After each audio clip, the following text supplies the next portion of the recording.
Metre ब्याज पीडितको दबावपछि सरकारद्वारा समस्या समाधानको पहल सुरु। मिटर ब्याजलाई अपराध घोषणा गर्न मुलुकी अपराध संहितामा संशोधन गर्ने मन्त्री परिषदको निर्णय। राष्ट्रिय सभामा अघि बढेको मर्यादा सम्बन्धी विधेयकलाई लिएर विवाद उत्पन्न। मर्यादा क्रममा प्रधान न्यायाधीशलाई एक स्थान तल राख्ने प्रावधानप्रति न्यायिक क्षेत्रको असन्तुष्टि। कोशी प्रदेश नामाकरणको विरोधमा उत्रिएका प्रदर्शनकारी र प्रहरीबीच विराटनगरमा आज पनि झडप। मोरङको उर्लाबारीमा वडा अध्यक्षमाथि कुटपिट। द्वन्द्वग्रस्त युक्रेनका लागि जर्मनीद्वारा अत्याधुनिक युद्ध ट्याङ्क पठाउन सुरु। र नेपाल प्रधानमन्त्री थ्री नेसन्स कपको फाइनलमा प्रवेश। उपाधिका लागि नेपाल र लाओस बीच प्रतिस्पर्धा हुने। नमस्कार, कान्तिपुर डायरीका साथमा साथी मनिष र सूरज। समाचार अब विस्तारमा। मिटर ब्याजका कारण पीडित भएका नागरिकले आफ्नो माग सम्बोधनका लागि दबाव सिर्जना गर्न थालेपछि सरकारले समस्या समाधानका लागि पहल सुरु गरेको छ। यसै क्रममा मन्त्री परिषदको आजको बैठकले मिटर ब्याजलाई अपराध घोषणा गर्न मुलुकी अपराध संहिता संशोधन गर्ने निर्णय गरेको छ। मिटर ब्याजलाई अपराध घोषणा गरी कानुनी दायरामा ल्याउन मुलुकी अपराध संहितामा संशोधन प्रक्रिया अघि बढाउने निर्णय गरिएको सञ्चार तथा सूचना प्रविधि मन्त्री रेखा शर्माले जानकारी दिनुभयो। घरायसी व्यवहारमा 10% भन्दा बढीको दरमा ब्याज लिन नपाइने कानुन भए पनि मिटर ब्याजलाई अपराधका रूपमा परिभाषित गरेको थिएन। मन्त्री परिषदको आजको निर्णय अनुसार कानुन संशोधन भएमा मिटर ब्याजी साहुकार माथि अपराधमा अनुसन्धान गरी सरकारले नै मुद्दा चलाउने बाटो खुल्नेछ। यसैबीच सरकारले मिटर ब्याज पीडितको समस्या समाधानका लागि वार्ता टोली गठन समेत गरेको छ। गृह मन्त्रालयको नीति योजना अनुगमन तथा मूल्याङ्कन महाशाखा प्रमुख समेत रहेकी सहसचिव रुद्रा देवी शर्माको संयोजकत्वमा वार्ता टोली गठन गरिएको हो। समितिमा गृह मन्त्रालयकै उपसचिव दिलकुमारी तामाङ, प्रधानमन्त्री कार्यालयका उपसचिव उमाकान्त अधिकारी र कानुन न्याय तथा संसदीय मामिला मन्त्रालयका जङ्गबहादुर डाङ्गी हुनुहुन्छ। महोत्तरीको बर्दिवासदेखि 11 दिनको पैदल यात्रापछि गत आइतबार बिहान काठमाडौँ आइपुगेका मिटर ब्याज पीडितले हिजो दिनभर नाराबाजी गरेका थिए। गए राति खुल्ला मञ्चमा बास बस्न चाहेका उनीहरूलाई महानगरपालिकाले रोक लगाएपछि वीर अस्पताल अगाडि धरनामा बसेका छन्। कान्तिपुर डायरीमा अब कान्तिपुर सविस्तार। कान्तिपुर सविस्तार। विभिन्न दलका सांसदले संघीय संसदको माथिल्लो सदन राष्ट्रिय सभामा राष्ट्रिय मर्यादा सम्बन्धी व्यवस्था गर्न गैर सरकारी विधेयक ल्याएका छन्। विधेयकमा राज्यका विभिन्न निकाय तथा तहका पदाधिकारीको मर्यादाक्रम, राष्ट्रिय झण्डा, राष्ट्रिय गान, सम्मान र सलामी लगायत विषय समेटिएका छन्। सो विधेयकमा अहिले एउटा विषयका कारण विवाद उत्पन्न भएको छ। खास गरी मर्यादा क्रममा प्रधान न्यायाधीशलाई प्रचलित मर्यादा क्रम भन्दा एक स्थान तल राखिएपछि न्यायिक क्षेत्रबाट विरोध र टिप्पणी भइरहेको हो। न्यायपालिकालाई दबावमा राख्ने उद्देश्यले यस्तो व्यवस्था गर्न लागि भन्दै आलोचना भएको हो। सरकारले राष्ट्रपति, उपराष्ट्रपति, प्रधानमन्त्री सहित राज्यका निकायमा रहने व्यक्तित्वहरूको मर्यादाक्रम तोक्ने प्रचलन रहिआएको छ। पछिल्लो पटक गृह मन्त्रालयले 2076 वैशाख 16 मा मर्यादाक्रम सार्वजनिक गरेको थियो। उपल्लो तहको मर्यादाक्रमको विषयमा विवाद नभए पनि कतिपय सन्दर्भमा प्रदेश सभा र स्थानीय तहका पदाधिकारी बीच सार्वजनिक कार्यक्रममा आसन ग्रहण गर्ने विषयमा विवाद हुने गरेको पाइएको छ। यही पृष्ठभूमिमा राष्ट्रिय सभामा विभिन्न दलका सांसदहरूले राष्ट्रिय मर्यादा सम्बन्धी ल्याएको गैर सरकारी विधेयक अहिले चर्चामा छ। सैद्धान्तिक छलफल भएपछि राष्ट्रिय सभाभित्र सो विधेयकमाथि संशोधन दर्ताको क्रममा छ। यस्तो खालको विधेयक ल्याउनुको कारणबारे राष्ट्रिय सभाकी सदस्य दिलकुमारी रावलले भनिन्, पटक पटक फेरबदल हुँदाखेरि यसको विवाद पनि उत्पन्न भएको छ। यो व्यक्ति केन्द्रित भन्दा नि संस्था केन्द्रित, यसलाई व्यवस्थित गर्न पनि मलाई लाग्छ यसले सहयोग पुग्छ जस्तो लाग्छ। अहिले हामीले हेरिरहँदा मर्यादाको कुरा तलमाथि भइरहँदा, फेरबदल भइरहँदा कार्यक्रममा विवादहरू पनि देखिएको छ। त्यसकारणले यो आवश्यक छ। अहिले हामी संघीय संरचनामा पनि छौँ। यसले गर्दा यो मर्यादालाई व्यवस्थित पनि कानुनबाटै गर्दा राम्रो हुन्छ जस्तो लाग्छ। सरकारी सार्वजनिक पदाधिकारी र राष्ट्रिय जीवनमा योगदान गरेका विशिष्ट व्यक्तिहरूको मर्यादाक्रम, अति विशिष्ट तथा विशिष्ट व्यक्तिहरूलाई गरिने सम्बोधन तथा राष्ट्रिय झण्डा र राष्ट्रिय गानको प्रयोग, सलामी लगायत विषय विधेयकमा समेटिएको छ। बेला मौकामा देखिने विवाद समाधान आवश्यक रहेको तर्क राष्ट्रिय सभा सदस्यहरूले गरेका छन्। विभिन्न विशिष्ट व्यक्तिहरूको मर्यादाक्रमलाई स्पष्ट पार्ने लगायत उद्देश्य राखेर विधेयक ल्याइएको बताउँछिन् राष्ट्रिय सभाकी अर्की सदस्य सुमित्रा बिसी। उनी भन्छिन्, मन्त्री र वर्तमान माननीयहरूको मर्यादालाई पनि अलिक प्रष्ट पार्नुपर्छ कि यो छलफलमा जानेछ भन्ने पनि विश्वास गर्न चाहन्छु र अब यसलाई हामीले एउटा आग्रह पूर्वाग्रह हुन नदिएर सिस्टम अनुसार चल्नका निम्ति कानुन चाहिने ऐन चाहिने भएको कारणले यो चाहिँ जुन विधेयक आएको पनि दफावार छलफलमा जानेछौँ। सो विधेयकमा राष्ट्रिय सभामा सबै जसो दलको समर्थन देखिएको छ। राष्ट्रिय योगदान गरेका व्यक्तिलाई उचित स्थान दिन ऐन बनाएर अघि बढाउन सो विधेयक प्रस्तुत गरिएको बताउँछन् राष्ट्रिय सभा सदस्य रमेशचङ रायमाझी। सबैको पोर्टफोलियो त हुन्छ नि त, शासन गर्नदेखि लिएर भोलि कार्यक्रमदेखि छँदैमा। अब अस्ति पनि तपाईँ राष्ट्रपतिकोमा पनि त्यहाँ मानिनेहरूलाई चाहिँ मानिने वक्ता भन्दा तल राखियो होइन। यो आसन गर्न चाहिँ अब आसन गर्नदेखि मर्यादा कर्म त सबैको पोर्टफोलियो हुन्छ नि, पोर्टफोलियोको त्यही आधारमा हामीले यसलाई गरेको। विधेयकका अन्य प्रावधानलाई लिएर खासै विवाद नभए पनि मर्यादा क्रममा प्रधान न्यायाधीशलाई यस अघिको भन्दा एक स्थान तल राख्न खोजेपछि न्यायिक क्षेत्रबाट चासो प्रकट भएका छन्। 2076 सालमा सरकारले सार्वजनिक गरेको मर्यादा क्रममा प्रधान न्यायाधीशलाई 4थो नम्बरमा राखिएको थियो, तर प्रस्तावित विधेयकमा प्रधान न्यायाधीशलाई 5औं नम्बर अर्थात् प्रतिनिधि सभाका सभामुख र राष्ट्रिय सभाका अध्यक्ष भन्दा एक स्थान तल प्रधान न्यायाधीशलाई राखिएको छ। सोही विषयलाई लिएर न्यायिक क्षेत्रबाट विरोध भएको हो। मर्यादा क्रम घटाएर न्यायपालिकाको प्रमुखलाई दबावमा राख्न खोजेको कानून व्यवसायीहरूको भनाइ छ। वरिष्ठ अधिवक्ता सुनिल पोखरेल भन्छन्, निजी विधेयकको रूपमा गैर सरकारी विधेयकको रूपमा जुन राष्ट्रिय सभामा गएको यो विधेयक छ, यो विधेयकको व्यवस्था जसमा प्रधान न्यायाधीशलाई सभामुख र राष्ट्रिय सभाको अध्यक्षको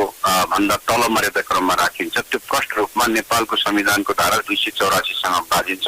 किनभने 284 मा संवैधानिक परिषदको व्यवस्था गरिएको छ। त्यो संवैधानिक परिषदको व्यवस्था अन्तर्गत प्रधानमन्त्री पछि प्रधान न्यायाधीशलाई र त्यसपछि सभामुख र राष्ट्रिय सभाको अध्यक्षलाई राखिएको हुनाले यो विधेयक चाहिँ प्रष्ट रूपमा संविधानको व्यवस्था प्रतिकूल छ। त्यो प्रस्ताव गर्ने माननीय सांसदहरू हेर्नुभयो भने यो सत्ता पक्षको र प्रतिपक्ष दुवैका सांसदहरू छन्, अर्थात् यो सहमतिमा आएको निजी विधेयकको रूपमा देखिन्छ।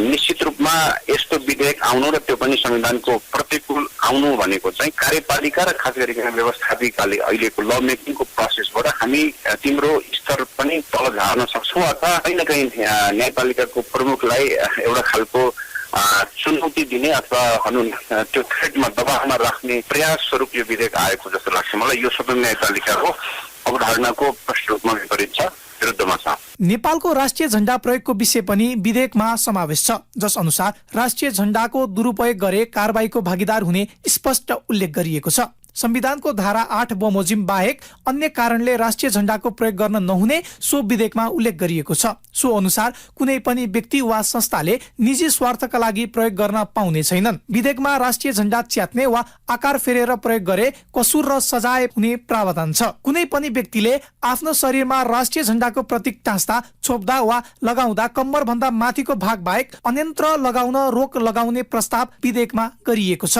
त्यस्तै शरीरको छाती भन्दा तलको भागमा लगाइने कुनै पनि भित्री वा बाहिरी कपडामा झण्डाको प्रतीक र चित्र राख्न नपाइने व्यवस्था प्रस्तावित छ। रेडियो कान्तिपुरका लागि सहकर्मी सन्तोष गन्धर्वको सहयोगमा मनिष अधिकारी। कान्तिपुर सविस्तार।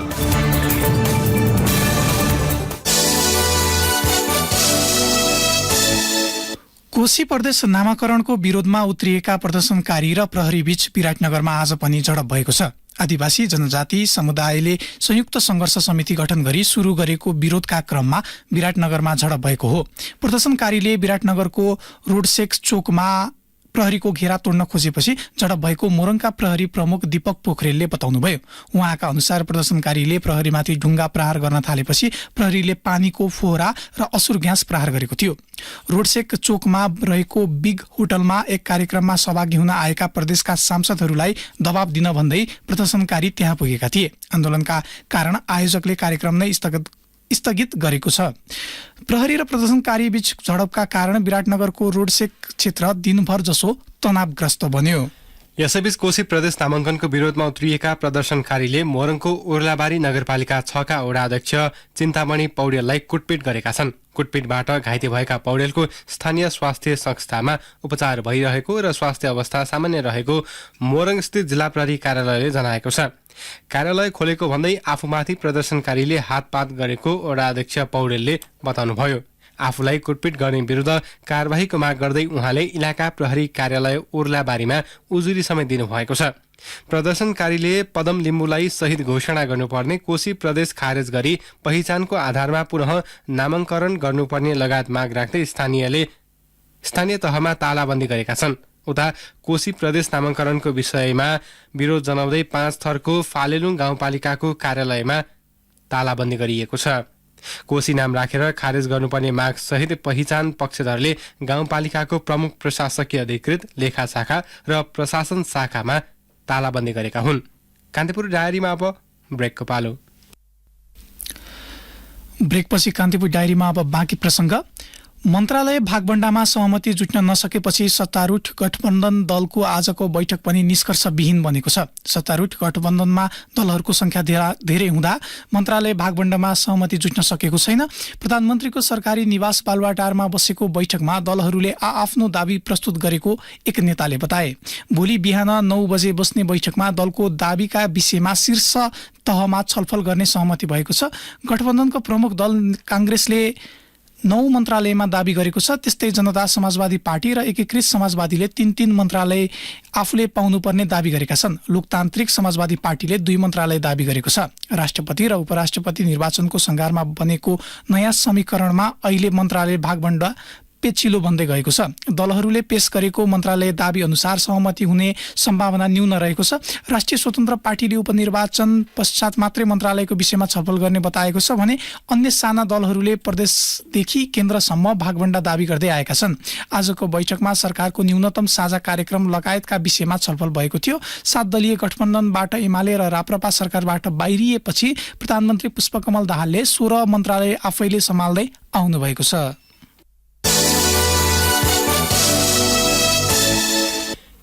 एकीकृत समाजवादीले मन्त्रालय टुङ्गो लागेपछि मात्रै पार्टीबाट मन्त्री हुनेको नाम टुङ्गो लगाउने भएको छ। रेडियो कान्तिपुरसँग कुरा गर्दै पार्टी प्रवक्ता जगन्नाथ खतिवड़ाले 10 दलीय गठबन्धनको बैठकपछि पार्टीले मन्त्रीको नाम टुङ्गो लगाउने बताउनुभयो।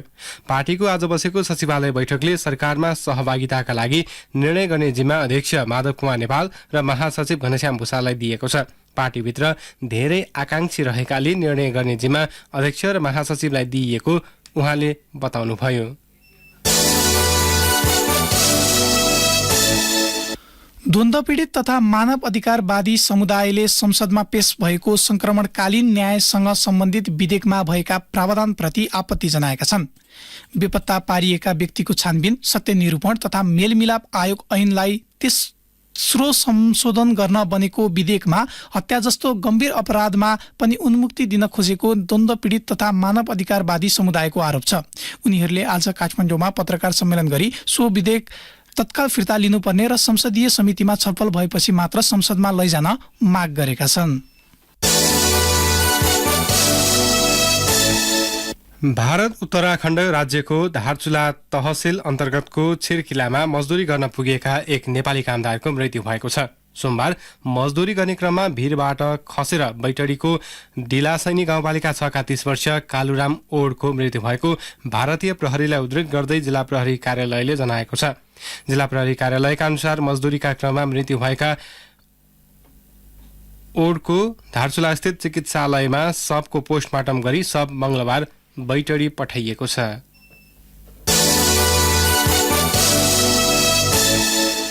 नेपालमा पछिल्लो पटक थप 24 जनामा कोरोना भाइरस संक्रमण पुष्टि भएको छ। स्वास्थ्य तथा जनसङ्ख्या मन्त्रालयका अनुसार 1429 जनामा गरिएको नमुना परीक्षणबाट सो संख्यामा संक्रमण पुष्टि भएको हो। त्यस्तै आज 3 जना कोरोना संक्रमण मुक्त भएका छन्। 78 जना सक्रिय संक्रमित रहेको मन्त्रालयले जनाएको छ। हिजो सोमबार 69 जनामा कोरोना संक्रमण देखिएको थियो भने आइतबार 16 जनामा संक्रमण देखिएको मन्त्रालयको तथ्याङ्कमा उल्लेख छ।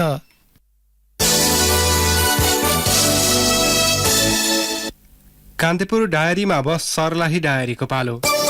सर्लाही डायरीबाट ओम प्रकाश ठाकुरको नमस्कार। ठेकेदार कम्पनीकै अल्टालका कारण सर्लाही स्थित हुलाकी सडक कालोपत्रको कामले गति लिन सकेको छैन। सडक नबन्दा स्थानीय वर्षौंदेखि शास्ति भोग्न बाध्य छन्। कुल 42 किलोमिटरको हुलाकी सडक 5 वर्षभित्र कालोपत्र गर्ने गरी 2073 सालमा 3 वटा प्याकेजमा ठेक्का लागेको थियो। सडक कालोपत्रको ठेक्का लागेको 6 वर्ष भइसक्दा पनि काम सम्पन्न हुन सकेको छैन। हुलाकी सडक आयोजना जनकपुरका प्रमुख कृष्ण कुमार महतोले ठेकेदारको वाहनाबाजी सहित स्थानीयको अवरोधका बीच पछिल्लो समय हुलाकी सडकको कामले गति लिएको दावी गर्नुभयो।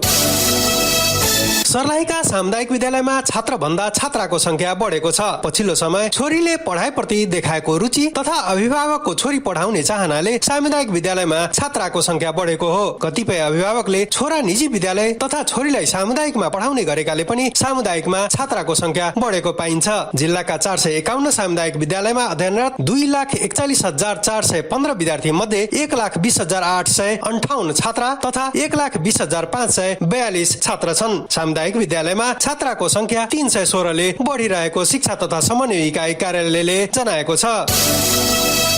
सर्लाहीको लालबन्दी स्थित पूर्व पश्चिम राजमार्ग फराकिलो पार्ने काम चलिरहेको छ। बजार साँगुरो भएपछि राजमार्ग विस्तारको लागि धमाधम काम चलिरहेको हो। सडक डिभिजन कार्यालय चपुरका अनुसार राजमार्गमा हाल कालोपत्र रहेको भागबाट 3-3 मिटर थप कालोपत्रको काम हुनेछ। कालोपत्र गर्नका लागि राजमार्गमा बिस बनाउने काम भइरहेको छ। जिल्लाको सबैभन्दा ठूलो व्यापारिक केन्द्रका रूपमा रहेको लालबन्दी बजारमा राजमार्ग साँगुरो भएपछि समस्या हुँदै आएको थियो। सर्लाहीमा रहेका चिनी उद्योग यस सिजनका लागि क्रसिङ सकेर बन्द भएको छ। हरिवन स्थित इन्दु शंकर चिनी उद्योग, गोडैता स्थित महालक्ष्मी चिनी उद्योग र धनकौली स्थित अन्नपूर्ण चिनी उद्योग किसानको उखु क्रसिङ गरेर यस सिजनका लागि बन्द भएको हो। गत पुसमा सञ्चालनमा आएका यी उद्योगहरूले झण्डै 35 लाख क्विन्टल उखु क्रसिङ गरेको छ। भुक्तानीमा समस्या नरहेको इन्दु शंकरले सबैभन्दा बढी 28,31,705 क्विन्टल उखु क्रसिङ गरेको छ। हवस् त सर्लाही डायरी आजलाई यति नै। ओम प्रकाश ठाकुर बिदा हुन्छु। नमस्कार। सर्लाही डायरीपछि कान्तिपुर डायरीमा पुनः ब्रेकको पालो। कान्तिपुर डायरीमा अब आर्थिक प्रसङ्ग। विदेशमा रहेका नेपाली श्रमिकले भोलिबाट निशुल्क टेलिमेडिसिन सेवा पाउने भएका छन्। विदेशमा रहेका नेपालीको स्वास्थ्य सम्बन्धी समस्या समाधानका लागि वैदेशिक रोजगार बोर्डले निशुल्क टेलिमेडिसिन सेवा सुरु गर्न लागेको हो। सो सेवा मार्फत विदेशमा रहेका श्रमिकले टेलिफोन मार्फत आफ्नो स्वास्थ्यको समस्या तथा समाधानको उपायबारे चिकित्सक मार्फत जानकारी पाउनेछन्। बोर्डका सूचना अधिकृत राजन पौडेलका अनुसार वैदेशिक रोजगारमा रहेकाले मोबाइल नम्बर 98 513 45 701 र 98 513 45 702 को भाइबर, व्हाट्सएप र इमेल वा सामाजिक सञ्जालबाट फोन गरी टेलिमेडिसिन सेवा लिन सक्नेछन्। सार्वजनिक बिदाका दिन बाहेक नेपाली कार्यालय समयमा सेवा प्रवाह गरिने बोर्डका सूचना अधिकृत राजन पौडेलले जानकारी दिनुभयो। नेपाल राष्ट्र बैंकले वार्षिक 1 लाख रुपैयाँसम्म कारोबार गर्ने मर्चेन्टलाई सरलीकृत ग्राहक पहिचान अर्थात् सरल केवाइसी सेवा लागू गर्न निर्देशन दिएको छ। अनुमति प्राप्त भुक्तानी सेवा प्रदायकलाई राष्ट्र बैंकले परिपत्र गरी वार्षिक 1 लाख रुपैयाँसम्म कारोबार गर्ने मर्चेन्टका लागि सरल केवाइसी सेवा लागू गर्न निर्देशन दिएको हो। राष्ट्र बैंकको भुक्तानी विभागले परिपत्र जारी गरेर बैंक तथा वित्तीय संस्था बाहेकका संस्थालाई जारी सम्पत्ति शुद्धिकरण तथा आतंकवादी कार्यमा वित्तीय लगानी निवारण सम्बन्धी व्यवस्था परिमार्जन गर्दै सो निर्देशन दिएको हो। अब अन्तर्राष्ट्रिय प्रसङ्ग। जर्मनीले युक्रेनका लागि अत्याधुनिक युद्ध ट्याङ्क पठाउन सुरु गरेको छ। पहिलो ढुवानी जर्मनीले युक्रेनका लागि लियोपार्ड 2 पठाएको जर्मन रक्षा मन्त्रालयलाई उद्धृत गर्दै बीबीसीले जनाएको छ। युक्रेनी टोलीहरूलाई प्रयोग गर्न तालिम दिएपछि 18वटा अत्याधुनिक मुख्य युद्ध ट्याङ्कहरू पठाइएको हो। जर्मनीका रक्षा मन्त्री बोरिस पिस्टोरियसले युद्धको अग्रपङ्क्तिमा ट्याङ्कहरूले निर्णायक योगदान दिन सक्नेमा आफू विश्वस्त रहेको बताउनु भएको छ। बेलायतले पनि 2वटा च्यालेन्जर ट्याङ्क पठाइसकेको छ। युक्रेनले रुसको आक्रमणसँग जुझ्न मद्दत गर्न महिनौदेखि थप आधुनिक सवारी साधन र हतियार प्रणालीको माग गर्दै आएको छ। जर्मनीले पठाएको सो ट्याङ्क युरोपेली देशहरूको प्रयोग गर्ने मुख्य युद्ध ट्याङ्क मध्ये उत्कृष्ट मानिन्छ। जर्मनीले गत जनवरीमा युक्रेनलाई ट्याङ्कहरू आपूर्ति गर्न सहमति जनाएको थियो। पछिल्लो समय रुसले युक्रेनका मुख्य सहर लक्षित आक्रमण तीव्र बनाएको छ। मेक्सिकोको उत्तरी सीमावर्ती सहर सिउड्याड जुआरीमा रहेको आप्रवासी केन्द्रमा आगलागी हुँदा मध्य र दक्षिण अमेरिकाका 39 आप्रवासीको मृत्यु भएको छ। सरकारी राष्ट्रिय आप्रवासन संस्थाले विज्ञप्ति जारी गर्दै 68 जना पुरुषहरू आगोमा परि घाइते भएको जनाएको छ। अमेरिका र मेक्सिको पार गर्ने बेलामा सो घटना भएको अन्तर्राष्ट्रिय सञ्चार माध्यमले जनाएका छन्। अब खेल प्रसङ्ग। प्रधानमन्त्री थ्री नेसन्स कपको उपाधिका लागि नेपाल र लाओस बीच प्रतिस्पर्धा हुने भएको छ। त्रिपुरेश्वर स्थित दशरथ रङ्गशालामा आज भएको लीग चरणको अन्तिम खेलमा नेपालले भुटानसँग 1-1 गोलको बराबरी खेल्दै फाइनलमा स्थान बनाएको हो। अब नेपालले उपाधिका लागि लाओससँग चैत्र 17 गते शुक्रबार प्रतिस्पर्धा गर्नेछ। हारको सङ्घारमा रहेको नेपालका लागि दीपकराज सिंह ठकुरीले खेलको 90औं मिनेटमा गोल गर्दै भुटानसँग 1-1 को बराबरी गरेका हुन्। नेपालका लागि उनको यो पहिलो गोल हो। यसअघि खेलको 19औं मिनेटमा तेन्जिङ नुर्बुको गोलबाट भुटानले अग्रता लिएको हो। खेलमा दुवै टोलीले पाएको थुप्रै अवसर गुमाएका थिए। भुटानले नेपाललाई बराबरीमा रोकेको पनि यो पहिलो पटक हो। यसअघि नेपाल र भुटान बीच 12 खेल भएका थिए। ती सबै खेलमा नेपाल विजयी रहेको थियो। लीग चरणका तीनै खेलको समाप्तिमा नेपाल 4 अङ्कमा शीर्ष स्थानमा रह्यो। यस नतिजासँगै भुटान प्रतियोगिताबाट बाहिरिएको छ भने लाओस फाइनल पुगेको छ। लाओसको 3 अङ्क छ भने भुटान 1 अङ्कमा सीमित रह्यो। अवस्था यिनै प्रसङ्गसँगै कान्तिपुर डायरीका आजका सम्पूर्ण बुलेटिन यही सकिन्छ। भोलि बिहान 6:30 बजे नियमित बुलेटिनका साथमा उपस्थित हुने नै छौँ। तबसम्मका लागि न्युज डेस्कका सम्पूर्ण सहकर्मीसँगै मनिष र सुरजलाई पनि आज्ञा दिनुहोस्। नमस्कार, शुभरात्रि।